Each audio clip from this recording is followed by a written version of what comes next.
His Majesty has been working to help find practical solutions to climate change and biodiversity loss for more than 50 years, long before COP1, let alone COP27.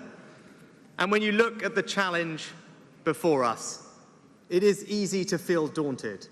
But I believe the agreements we reached in Glasgow are a source of hope for the world. To take just a few examples, when the UK's COP presidency began, only a third of the global economy was signed up to net zero. Today, that figure is 90%. The reduction in global emissions pledged during our presidency is now equivalent to more than 6 times the annual emissions of the entire global aviation industry. And perhaps one of the greatest breakthroughs of all is that at the King's suggestion, while Prince of Wales, Glasgow was the first COP to bring together so many of the leading businesses and investors and to direct the world's wealth systematically towards protecting our planet. As a result of what many of you here are doing today, we're turning the fight against climate change into a fantastic source of new green jobs and growth.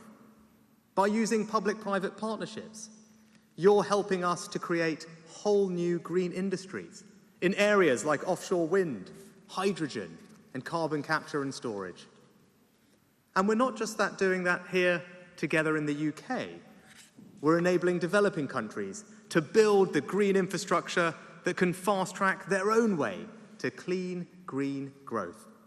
Could there be a more inspiring example of business and finance as a force for good? Now, of course, as we all know, there is much further to go. But as recent events have shown, delivering on the promise of Glasgow is more important than ever. More important because, as we have seen so starkly with the war in Ukraine, it is vital to invest in secure, renewable sources of energy and sustainable food production. More important because every moment we allow climate change to ravage our planet, we will see more human suffering, like the devastating floods in Pakistan. And more important because if we do not act today, we will risk leaving an ever more desperate inheritance for our children tomorrow.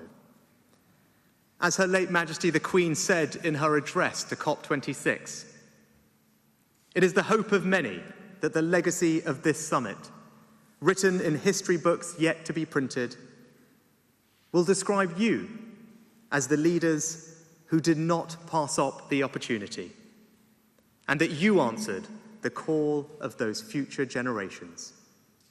I hear that call repeatedly from my own young daughters too, and I'm sure you hear that call the same. So let me finish by saying this. The UK's COP presidency may be coming to an end, but our global leadership will continue.